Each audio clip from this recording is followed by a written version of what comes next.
اس سے سمجھ کے اگر ہم رپورٹنگ کریں تو میرا خیال ہے کہ ہم وہ ذمہ دارانہ گفتگو آگے لا سکیں گے جس سے اور کچھ نہیں تو کم از کم ان ایشوز کو ہم سپاٹ لائٹ کر کے اس کے بہتر حل اور اس کو کسی اینڈ تک پہنچانے کے لیے اپنی کوشش کر سکیں گے. تو میری سب سے آپ سے پہلے تو یہ گزارش ہے کہ اس نیت کے ساتھ آپ جو بھی رپورٹنگ کریں گے, وہ شہباز رانا صاحب یہاں پہ بیٹھے ہیں اور بھی بڑے دوست بیٹھے ہوئے ہیں یہاں پہ, وہ سارے جانتے ہیں کہ نہ تو میں نے کبھی کرٹیسزم کو ڈیفلیکٹ کیا ہے, نہ میں نے کبھی کسی مشکل سوال کو اوائڈ کرنے کی کوشش کی ہے, پر میں نے جس چیز کی تکلیف ہوئی ہے وہ صرف اور صرف یہ ہے کہ جب ہم کسی کی بھی, چاہے شہباز رانا صاحب کی ہو, چاہے جاوید صاحب کی ہو, کسی اور دوست کی ہو, کسی کی نیت کے اوپر جب ہم شک کریں, سب کی نیت پاکستان کو اس مشکل مرحلے سے نکال کے اس کو اس راستے پہ ڈالنے کی ہے جو میرے خیال سے پاکستان کو کئی سال پہلے پہنچ جانا چاہیے تھا. تو میری صرف اور صرف اتنی گزارش ہے. اب جہاں تک معاملہ کہ ہم کس جگہ کے اوپر کھڑے ہیں اور کیا وہ راستہ ہے جو ہمیں اختیار کر کے اب آگے چلنا ہے, تو میں اس پہ, حالانکہ میرا کام کافی حد تک آسان شہباز رانا صاحب نے کر دیا, کیونکہ انہوں نے آ کے معیشت کی جو بنیادی مسائل ہوں گے اور ان سے پہلے جو باقی کے لوگ آئے ہوں گے انہوں نے بھرپور اس کے اوپر گفتگو کی ہوگی, تو میرا کام آسان آپ نے ضرور کیا ہے. پر میں جس چیز کا آغاز جہاں سے کرنا چاہتا ہوں نا, وہ یہ کہ ہم سب کو ایک یہ بنیادی چیز سمجھنے کی ضرورت ہے کہ جس طرح سے یہ 70 سال یہ نظام چلتا رہا ہے,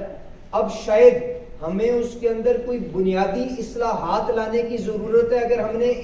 یہ جو معیشت کے اندر بوم اینڈ بسٹ سائیکل, کہ ہم چند سالوں کی گروتھ دیکھتے ہیں,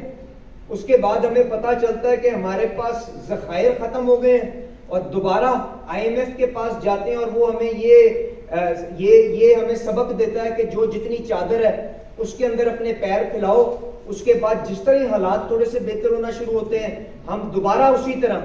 اخراجات اور کام اپنا سارا شروع کرتے ہیں, جس کے بعد ہم دوبارہ اسی صورتحال میں پہنچتے ہیں. تو یہ وہ بوم اینڈ بسٹ سائیکل ہے جس کو کم از کم اگر ہم توڑ لیں تو میرا خیال ہے پاکستان کو ہم اس جامع اور دیرپا, اب یہ بڑا سوچ کے میں نے یہ لفظ کہا, جامع وہ ہے کہ جس کے اندر کوئی ایک طبقہ, چاہے وہ میرے ساتھ جس کمیونٹی سے میں بلانگ کرتا ہوں, شہباز رانا صاحب ان کے خلاف بھی لکھتے ہیں, بات کرتے ہیں, وہ آپ جس نیت سے لکھتے ہیں مجھے پتا ہے, ایکسپورٹس کی بات کرتے ہیں, انڈسٹری کی بات کرتے ہیں, آپ سیلریڈ کی بات کرتے ہیں. جامع کا مطلب یہ ہے کہ انکلوسیو گروتھ ہو, ہر کسی کو ہر شعبے کے اوپر وہ ثمرات ملے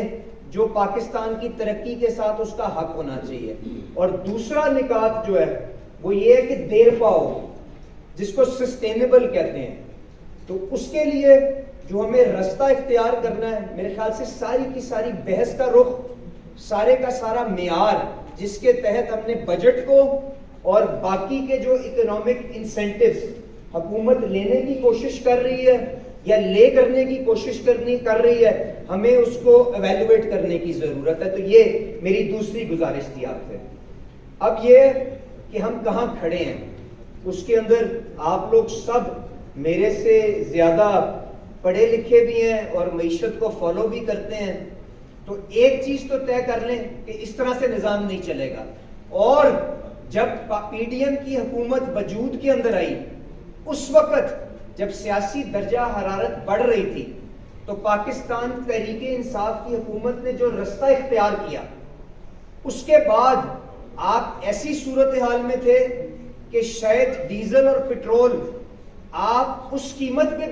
بیچنا شروع ہو گئے تھے جس کے اوپر سعودی عربیہ, جو ساری دنیا کے اندر پٹرول اور ڈیزل دیتا تھا, آپ اس سے بھی ایک سستی قیمت کے اوپر آپ مہیا کرنا شروع کر دیا تھا. تو اس کے بعد وہ بیج جس نے IMF کے ساتھ وہ آپ کا جو تعلق جو آپ کو محفوظ کرنے کی ضرورت تھی, جس کی وجہ سے PDM کی حکومت کے رہے ہوئے وقت کے اندر میرا خیال ہے, اگر میری یادداشت ٹھیک ہے, تقریباً 18-20 ارب ڈالر کا انتظام کرنا تھا. تو آپ نے یہ وہ بارودی سرنگ تھی جس سے لگا کے آپ نے IMF اور ریاست کے مفادات کو نقصان پہنچا کے آپ کی معیشت کو ایک ایسے ٹریک پہ ڈالا کہ کوئی بھی آنے والی حکومت سب سے پہلے تو اس معیار پہ اس کو دیکھا گیا کہ اس نے کہا کہ جی اگلے نے تو 150 روپے کا پیٹرول کر دیا تھا, انہوں نے 250 روپے کا پیٹرول کر دیا. تو کیا یہ وہ ذمہ دارانہ سیاست اور یہ وہ ذمہ دارانہ طریقہ تھا کہ نہیں تھا؟ اس کا فیصلہ میرے خیال سے تاریخ نے کر دیا ہے, اور آپ سب لوگوں نے بے پناہ اس کے اوپر لکھ دیا ہے کہ یہ مسئلہ کہاں سے شروع ہوا. اس کے بعد جو پی ڈی ایم کی حکومت قائم ہوئی, اس کو کس سپیڈ کے ساتھ, کس تیزی کے ساتھ کون سا اقدام لینا چاہیے تھا, اور کہاں پہ اس نے سستی دکھائی, اس کی وجہ سے کیا نقصان ہوا, اور اس کے بعد شہباز شریف صاحب نے کس طرح سے اپنے سیاسی سرمایہ کو سارا استعمال کرتے ہوئے اس سچویشن کو سیلویج کیا. اس کے اوپر بھی میرا خیال ہے تاریخ اپنا فیصلہ خود سنائے گی, کیونکہ اگر خدا نہ خواستہ اس وقت وہ صورتحال ہوتا جو ہم ڈرائنگ روموں کے اندر تو بیٹھ کے بڑے آرام سے کہہ دیتے ہیں کہ اگر دیوالیہ ملک ہوتا تو کیا ہو جاتا, تو میرا خیال ہے اس کے اوپر اگر ہم تھوڑا سا سنجیدہ سوچیں, اس کے اوپر تھوڑا سا ذہن دوڑائیں, تو یقین مانیں ایک ایسا ملک جو 20-22 کروڑ کی آبادی رکھتا ہو, جس کے اندر آپ کے بارڈرز تینوں چاروں طرف سے ہاٹ بارڈرز ہوں, اس کے بعد آپ کے پاس 100 قسم کے اور مسائل جو پاکستان کے اندرونی طور کے اوپر آپ کی وفاق کے اوپر جو تناؤ پیدا کرتے ہیں, اس قسم کے مسائل موجود ہوں. تو اگر خدا نہ خواستہ اس وقت ملک دیوالیہ ہوتا, تو وہ سوچے صورتحال جو سری لنکا کے اندر 2-3 دن لوگوں نے قطاریں لگا کے پیٹرول لیا, اس کے بعد بھی 10-10 12-12 لیٹر پیٹرول ہوا ملا, اور ایسی مثالیں موجود ہیں کہ وہاں پہ اموات ہوئی ان قطاروں کے اندر جب لوگ پیٹرول کے لینے کے لیے کھڑے ہوئے تھے. تو وہ ایک ملک جس کے چاروں طرف پانی ہے, 98% لٹریسی ریٹ ہے, اس کے اندر جو تکلیف ہم نے دیکھی, تو 1 سیکنڈ کے لیے اس چیز کے اوپر بھی سوچے کہ اگر خدا نہ خواستہ ایسی کوئی صورتحال پاکستان کے اوپر درپیش ہوتی, اس کے کیا نتائج ہوتے. تو کوئی بھی حکمران وہاں پہ کسی بھی جماعت کا ہو, تو یقین مانیں اس نے جو اس وقت اقدام لیے, جتنی معیشت مجھے سمجھ ہے اس میں وہ وہی راستہ تھا, کیونکہ آئی ایم ایف وہ ادارہ ہے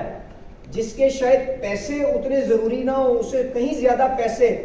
آپ کسی اور ادارے سے اکٹھے کر سکتے ہیں, پر اس کا وہ جو سرٹیفکیٹ جس کی وجہ سے آپ کے لیے مارکیٹوں سے سرمایہ اکٹھا کرنا آسان ہوتا ہے, اس کے لیے میرے خیال سے اس کا کوئی سبسٹیٹیوٹ نہیں ہو سکتا تھا. تو میرے خیال سے اس چیز کو بھی تاریخ یاد رکھے گی, اور ہم سب کو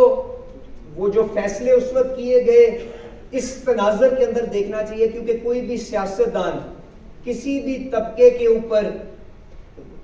unnecessarily بوجھ نہ ڈال سکتا ہے, نہ ڈالنے کا سوچ سکتا ہے. یہ میرا ایمان ہے, چاہے وہ کسی بھی جماعت کو. تو اس کو دیکھتے ہوئے اب آج کی جو صورتحال ہے, جو آج ہم کہتے ہیں کہ معیشت کے اندر استحکام آ گیا ہے اور کچھ بہتری, کہ یہاں پہ ہمارے بازاروں کے اندر ٹھیک ہے اس قسم کی ہلچل ہمیں نظر نہیں آتی جس قسم کی ہلچل نظر آنی چاہیے, اس قسم کی خوشحالی نظر نہیں آتی جس قسم کی نظر آنی چاہیے. پر اگر ہم نے اس استحکام کو اگر سب سے پہلے اس کو اینکر کرنا ہے, اس کو سیٹل کرنا ہے کہ یہ وہ فریم ورک ہے جس کے اندر ہم دیوالیہ پن ہونے کے خدشے کو ونس اینڈ فار آل اپنے یہ میڈیم ٹرم کے اندر ختم کرنا چاہیں گے, تو چاہے ہمیں پسند ہے